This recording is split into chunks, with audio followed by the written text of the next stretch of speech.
राष्ट्राचा। नमस्कार, मी सुद्धा संध्याकाळमध्ये आपल्या सगळ्यांचं स्वागत। पुणे महानगरपालिकेमध्ये पुरुष मतदारांची संख्या 44,91,068 तर महिलांची संख्या 41,55,330 इतकी आहे।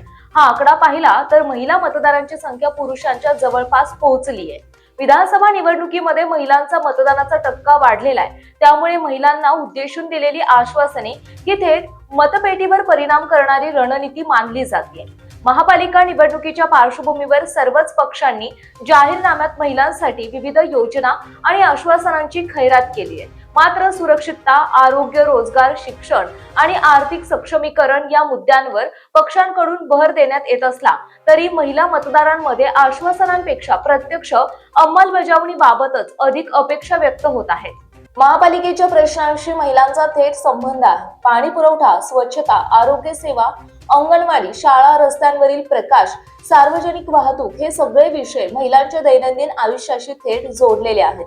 त्यामुळे स्थानिक स्वराज्य संस्थांच्या निवडणुकीत महिलांचे मुद्दे अग्रक्रमावर ठेवणे हे पक्षांना अपरिहार्य ठरत आहे।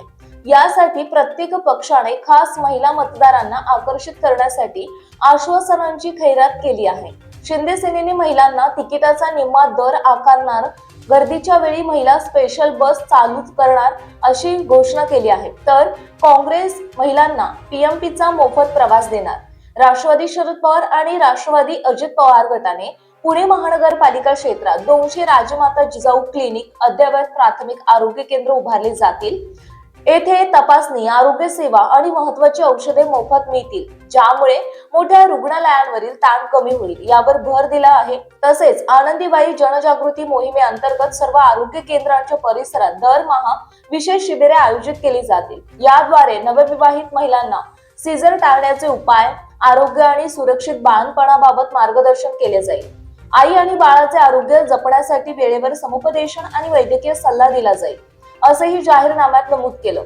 राज्य सरकारच्या लाडकी बहीण योजनेअंतर्गत गरीब महिलांना दरमहा 2,500 रुपये आणि 500 चौरस फुटांपेक्षा कमी क्षेत्रफळाच्या घरांसाठी आणि फ्लॅटसाठी मालमत्ता कर माफ करण्याचे भाजपाने महिलांना आश्वासित केले।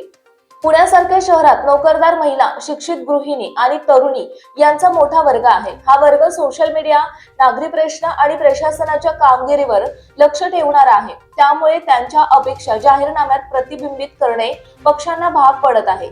महिलांना केंद्रस्थानी ठेवणे म्हणजे पक्ष समावेशक, प्रगत आणि संवेदनशील असल्याचा संदेश दिला जात असल्याचंही सांगितलं जात आहे।